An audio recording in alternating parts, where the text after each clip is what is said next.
So Rabbi said we were talking about this concept of the Gadol Habayis, which means when you have someone who is sort of the main person of the family, then he sort of defines where the primary shiva is taking place.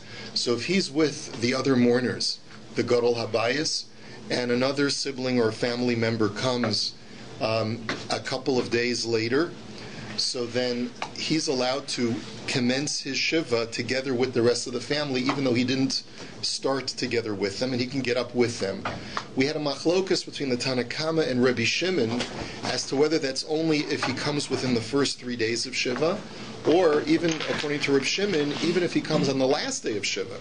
As long as the Gadol Habayis is with the rest of the family, and he's not the Gadol Habayis, so then he goes, he follows, he's ancillary to the rest of the mourners.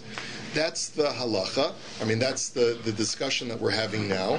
And now we have another question that's related to that, which is the last two words of DAF Chaf Aleph Amud Beis.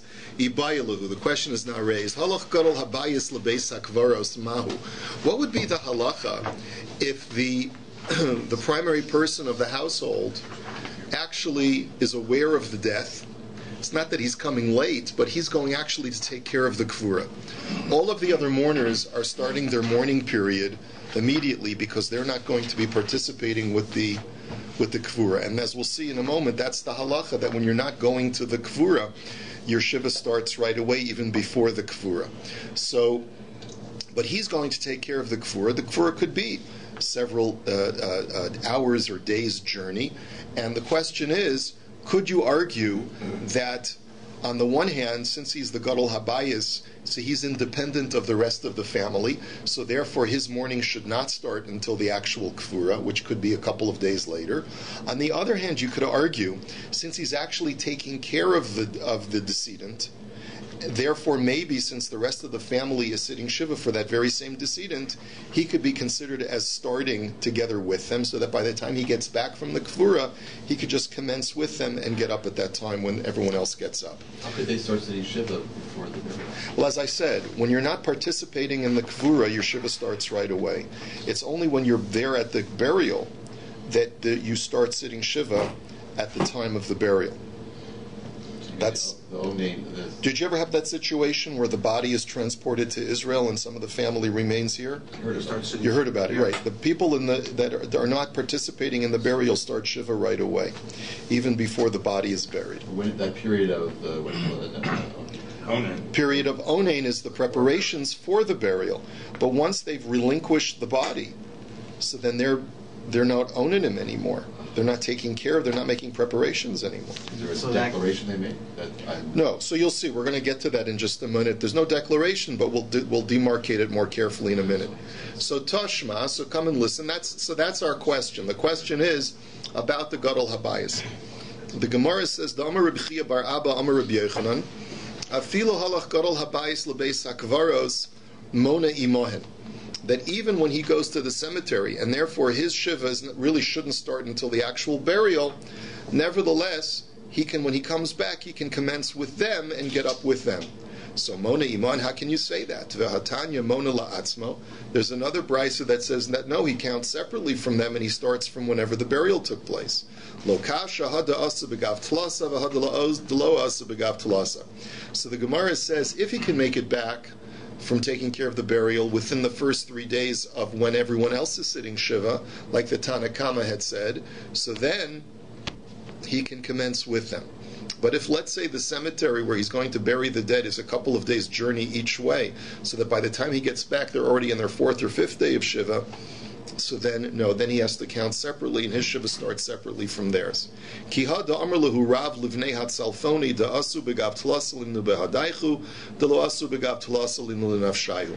And this was actually a ma'isa. Shahaya Rav had said to the people of a certain town, he says, those mourners who make it back to be with the rest of the family within the first 3 days of their shiva, they can count with them. But those who are traveling a farther journey to take care of the burial, when they come back, if it's already past the 3rd day of the rest of the family shiva, they have to count separately. Even a partial day could correct? If they make it back. Well, again, I'm leaving that open-ended because it's ambiguous, but it does sound like from all of the other halachas that we've learned that mixes hayom kekulo, that a portion of the day is like a day. Whether we say that l'chumra and l'kula, I'm leaving it open-ended.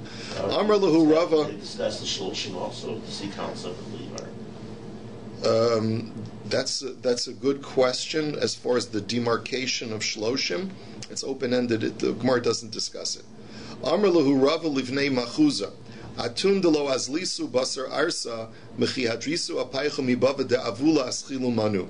So Rav has said to the people of Machuza, and the practice was in this large city of Machuza, it seems like, as I once saw a parish, that it was because of the Persian authorities that they would not allow them to bury within the environs of the city.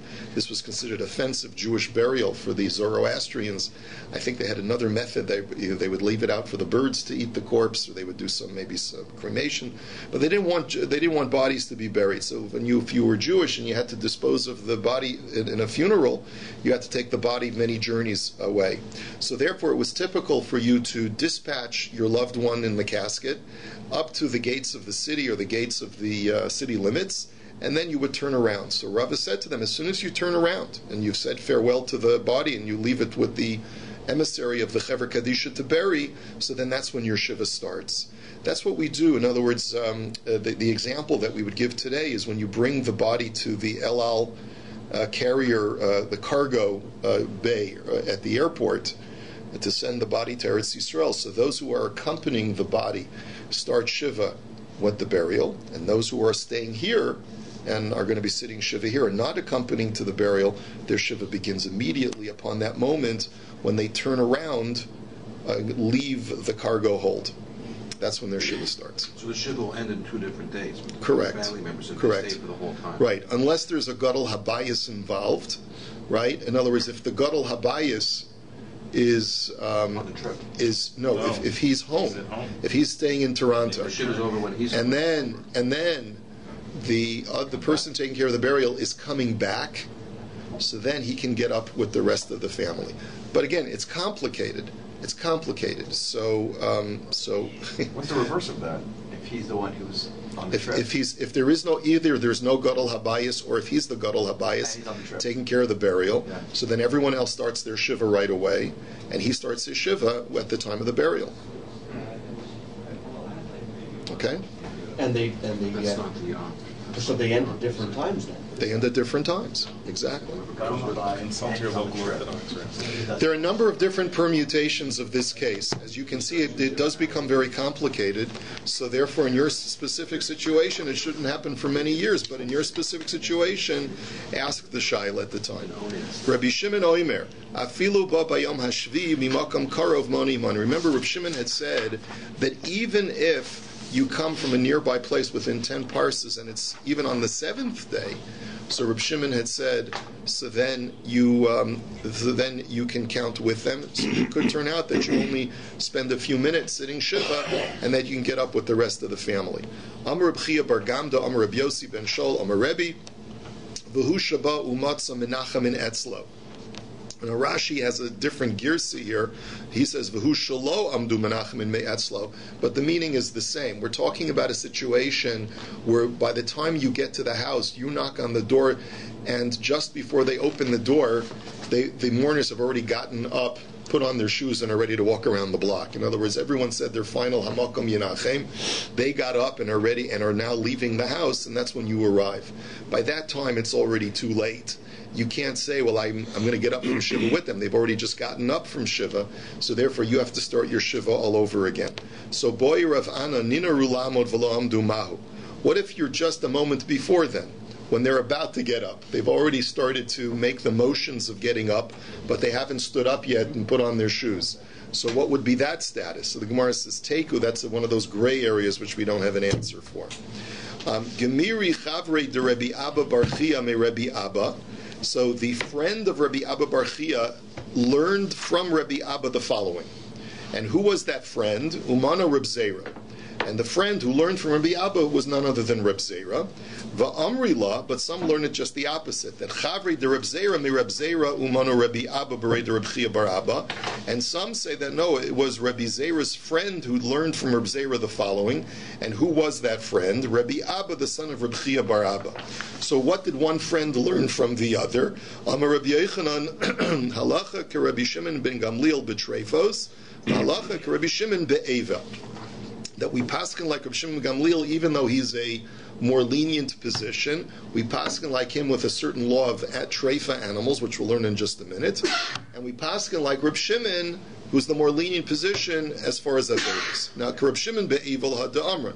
The halacha, like Reb Shimon, that which we just said, which is when you're coming from a nearby place, even if you come after the third day, even on the seventh day, you can get up with the mourners. But Reb Shimon Gamliel b'treifos. So what's this thing that we paskin to lekula like Reb Shimon Gamliel by treifos? T'tnan b'nei me'ayim shenikvu v'leichas osmas and kesher Reb Shimon Gamliel. Shimon Gamliel says that if normally when the intestines develop a hole in them, a puncture, that renders the animal a treifa. However, Shimon Gamliel provides one caveat to be makel, and that is that if some kind of mucus of the intestines plugs the hole, so then the animal is still kosher. Even if it's not intestinal tissue that's plugging the hole, but some kind of moist mucus or some other discharge that plugs the hole, then the animal is still kosher. So my lecha, what is that discharge? Amar of Kahana shirka demeaya denafik agav duchka. He says, and I don't really know physiologically what this is, it's some kind of discharge from the intestines or some kind of lining of the intestines that exudes through pressure. I don't know what this is. I don't claim to understand what it means, but I guess if you're someone who knows biology, you'd be able to figure it out. So Omar Manduhu, so a certain fellow, we don't know what his name was, but he said, Iski va'asik va'agmer l'shmaita mipumei demare. He says after, and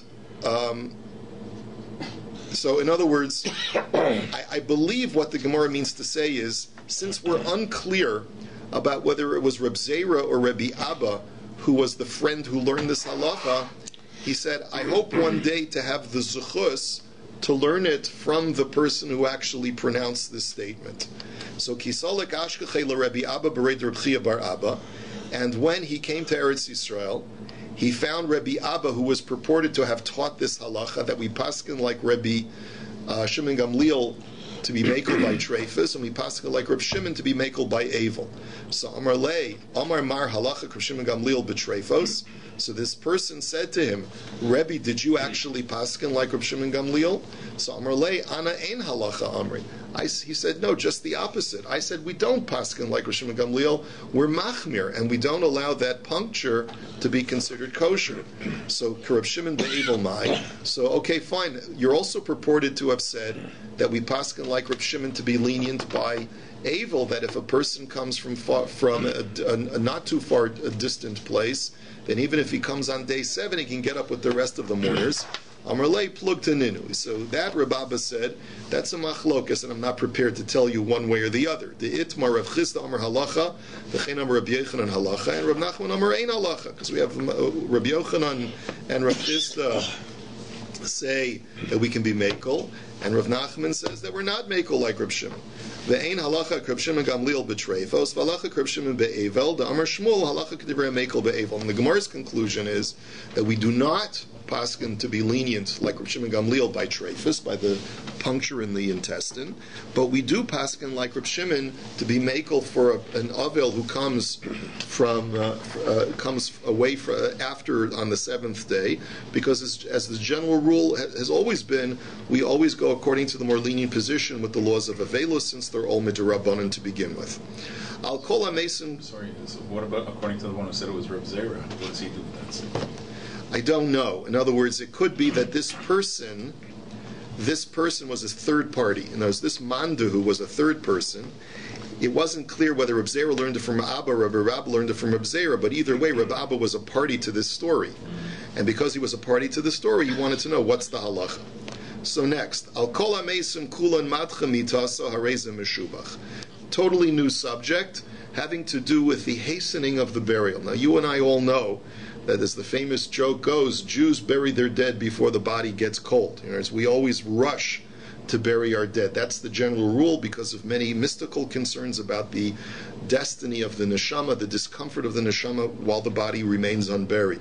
But the Gemara says it's not always that way. For other relatives, you should hasten the burial, make it as quick as possible, but and that's praiseworthy.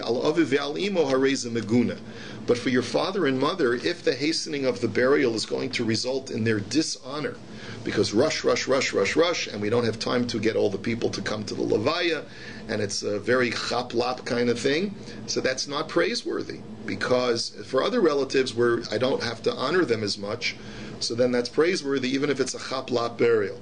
But for my parents, I have to make sure that it's done respectfully, even if it means taking more time.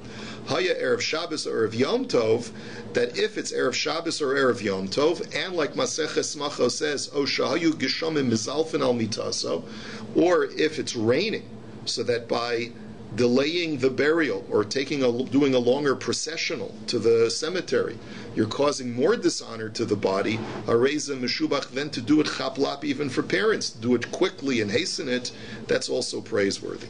She'eno osa el l'chavod aviv v'imo, because you're doing it, even though you're doing it very quickly, chaplap, it is for their honor because it's Erev Shabbos or Erev Yantiv. But everyone, when they pass away, is a mother or father to somebody. That's not true. What do you mean? Oh, with some exceptions. No, with many exceptions. With many exceptions. Like an aunt or an uncle? No, but an aunt and or uncle to someone could There are be plenty of people that pass away without children. It happens all the time. Al kol hamesim kulan. You should know. We should know from such things, but Al kol hamesim kulan ratza memayit beisko ratza eno memayit beisko ratza eno memayit al aviv eno memayit.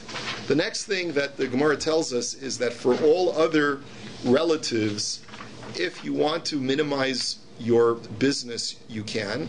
But if you don't want to minimize your business, you don't have to. But for parents, you always have to minimize your business. Now, this is problematic because we saw previously, yesterday's Gemara saying very clearly in the Brisa that you're not allowed to work during Shiva. So how can you tell me that you don't have to minimize your business if it's not a parent? So Rabbeinu Chananel says that even when you're doing it al yedei acher, because we said that you're allowed to have your business to continue running as long as you're not in the office. But that's only true for a non-parent. But if it's for a parent, you really have to, even though others are running the business for you, you have to really try and shut it down completely. This is the days when people set Shiva for people other than, you don't set Shiva for your aunt. No, they're sitting Shiva for a brother, a sister. There are 5 other relatives other than a parent that you sit Shiva for. Al kol hamesim kulan ratza choletz ratza ena choletz al aviv v'imo ve'al imo choletz. Now, this practice, the way at least Rashi explains it, is not something that we do anymore. Because the word choletz, according to Rashi, does not mean removal of the shoes, but it rather means removal of the garment to expose your shoulder.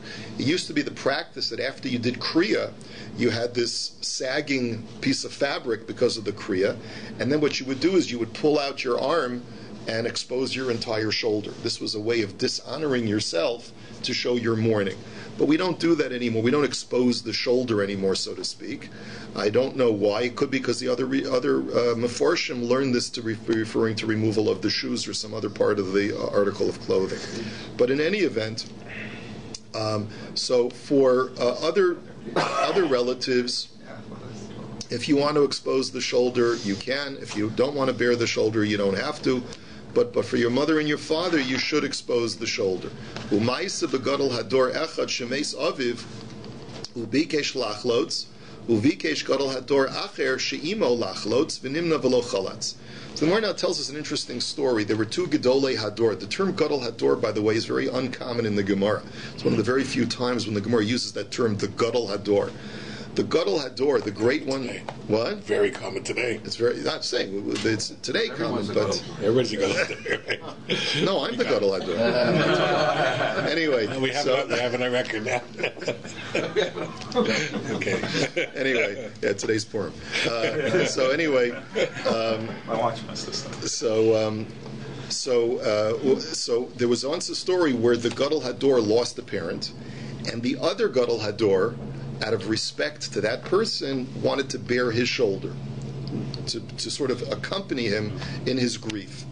But because that Gadol saw that other Gadol was about to bear his shoulder, he says, no, it's pasnished for him to bear his. I don't want to be. It's disrespectful to have him bear his shoulder, so I will not bear my shoulder, and therefore that prevented the other Gadol from bearing his shoulder.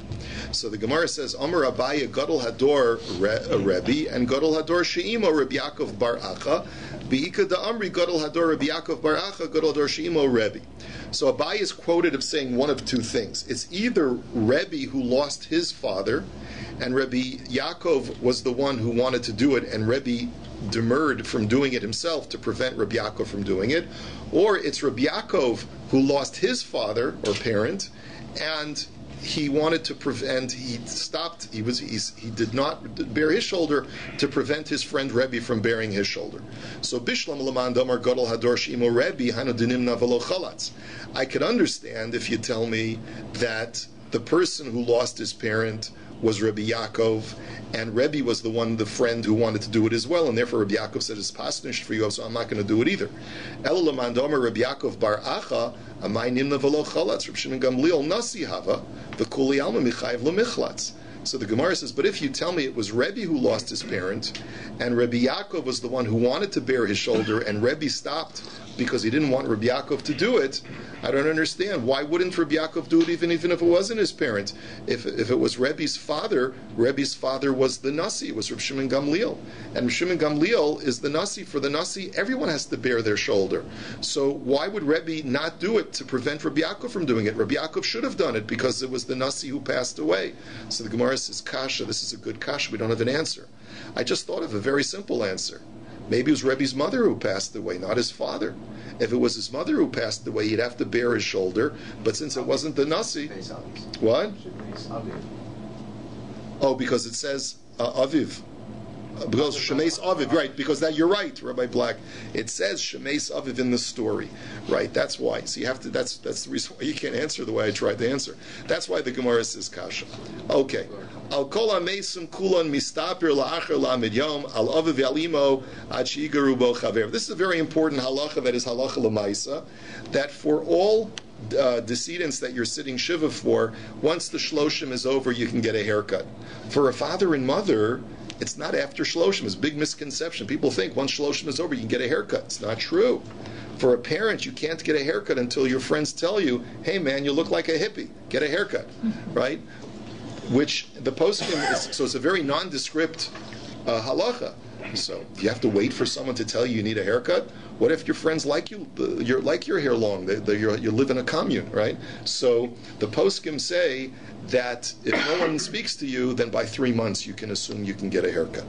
So al kol hamesim kula nichnas lebeis hasimcha la'acher lamed yom al aviv alimo la'acher yud beis chodesh.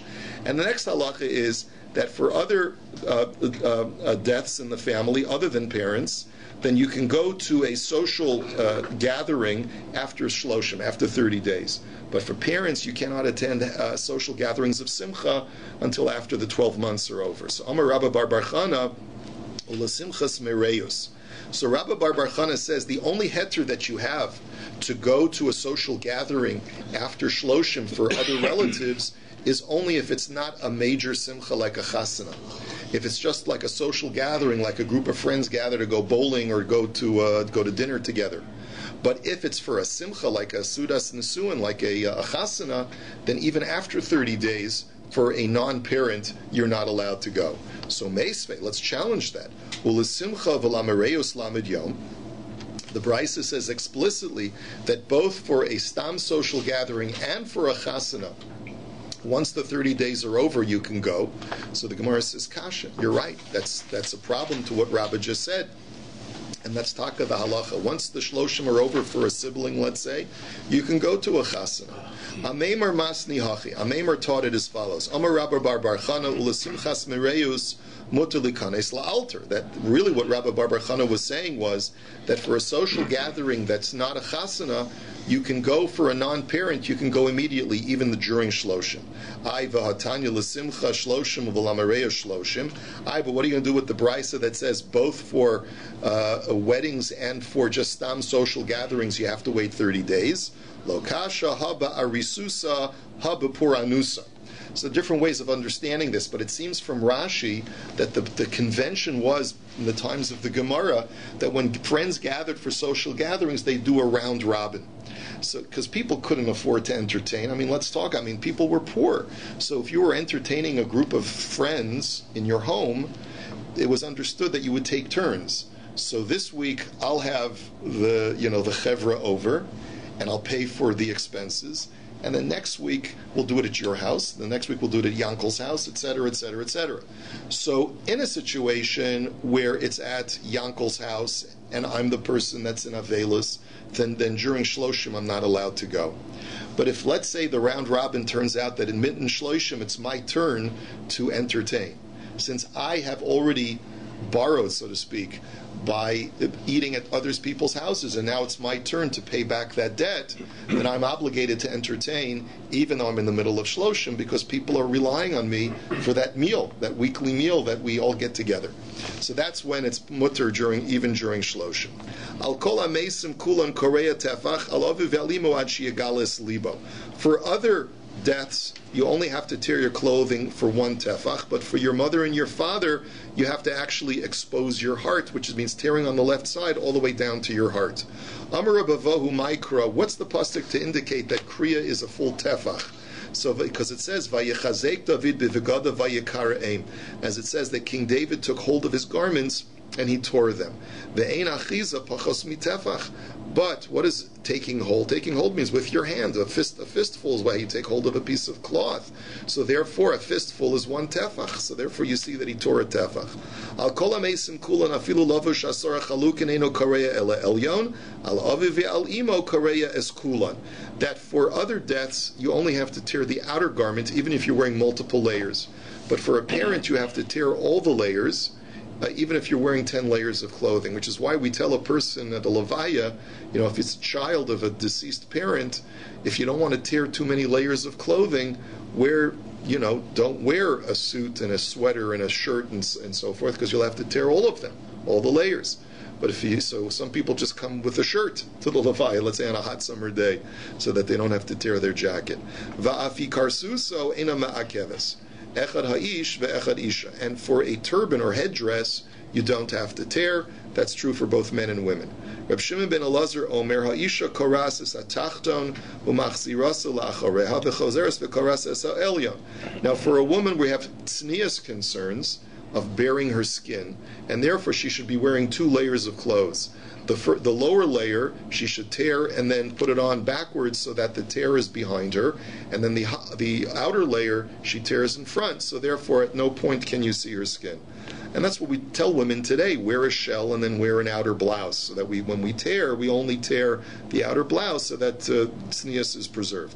Al kol hamesim kulan ratza mavdil kamei safa shelo ratza ina mavdil al aviv yalimo mavdil. I'm not 100% clear on the way to translate this the way Rashi learns it, but I'll tell you the way it sounds like to me. The collar, which is what holds the shirt together around your neck, is the most vital part of the garment in order to be able to make it fit properly. So therefore there would be an interest to tear just below the collar so that the shirt or the blouse stays attached to your body. So therefore for other relatives you can tear below the collar. For a parent you have to actually rip the collar, even though it means that the whole thing's going to fall apart. So because it has to be much more visible. So Rabbi Yehuda Omer called Kriya Sheina Mavdil Kamei Safa Shelo Eina Ela Kereshel Tiflis. Rabbi Yehuda says that if you're not tearing the collar, then it's a foolish tearing, it's a meaningless tearing, because it's not noticeable. Amar Rabbi Avohu, my time of the Rabbi Yehuda Dichsiv Vayechazek B'Vegadav Vayekarim L'Shnayim Karoyim, because it says by Elisha that he was in mourning because I think his Eliyahu was leaving. It says that he takes a hold of his clothing and he tears it into 2 different pieces of fabric. So that seems to be superfluous. If you tell me that he's rending his clothing, obviously it's now two pieces where it was previously one. But really what he means to say is it has to be visible that it's a rended garment. If the collar is still intact, you can't tell clearly that the garment has been torn. Al kol hamesim kulan sholel la'achar shiva u'ma'achal la'achar shloshim. Al aviv al imo sholel la'achar lamed ve'enu ma'achal la'olam. So for other deaths, other than a parent, then after Shiva is over, you can restitch the tear, a loose stitch, and then after Shloshim, you can actually completely reweave the garment to completely fix it. However, for a parent, after Shloshim, you can stitch it back, and you're never allowed to ever completely reweave it to repair the garment completely, because you want a permanent reminder. Except for a woman. A woman is allowed to reweave it, to restitch it immediately after tearing it, if there's, because of her honor, because of tznius concerns, I suppose. Ki asa Rabin Amar Rabbi Yochanan al kol hamesim ratza korea biyad, ratza korea bichli, al avivi al imo biyad. That for other deaths other than a parent, you can tear either with your hand or tear with a knife or other tearing utensil. But for a parent, you can only tear with your hand. Now, obviously, this has practical issues. It's not so easy tearing a shirt without getting it started with a scissors or a knife. So we try to do is we start it with a knife, and then we tell the mourner to pull down and tear as much as he can.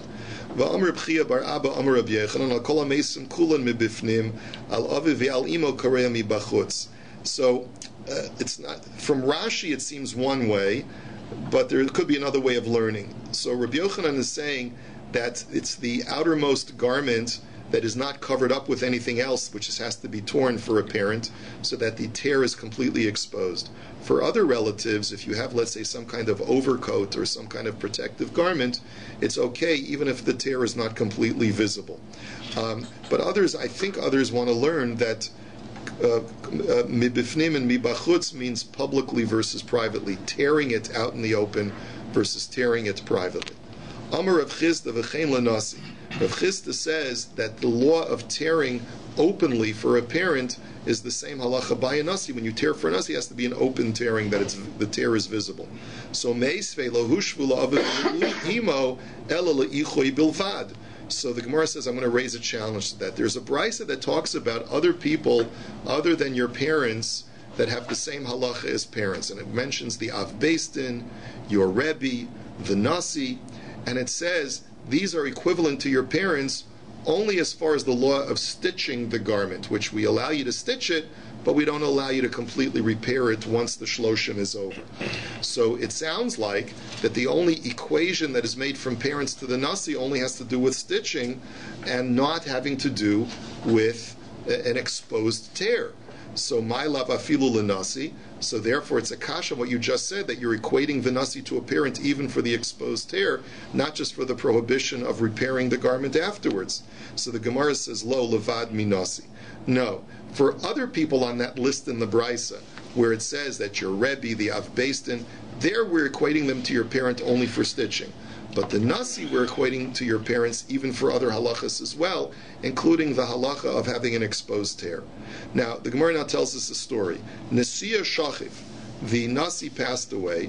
Amalei Rav Chisda, and Rav Chisda then told, and the girsa changes, he told Rav Nachman Bar Ami, Kafi Asisa the Kumala, the Achvi Kriyala Alma. He says, I want you to take the machteshes, some kind of large grinder or mill, and stand on it so that everyone can see you because you'll be taller than everyone else. I want you to tear your clothing and show the tear to everyone so that everyone should see that they should also tear for the nasi. Al chacham choletz miyamin, al av beistin mismol, al nasi mikanu mikan. For a chacham, stam a chacham, you should bear the shoulder on the right side. For the av beistin, you should bear the shoulder on the left side, meaning the tear should be on the left side. And for the nasi, the tear should be on both sides. Tana Rabbanan, Chacham Shemeis, Beis Midrasho Batel. And finally, we'll finish with this. The Brisa says that if the Chacham of the city dies, So then his base medrash, his yeshiva, wherever he was teaching, has to be shut during, sounds like during the Shiva, or at least during the Levaya, but it sounds like during the Shiva as well.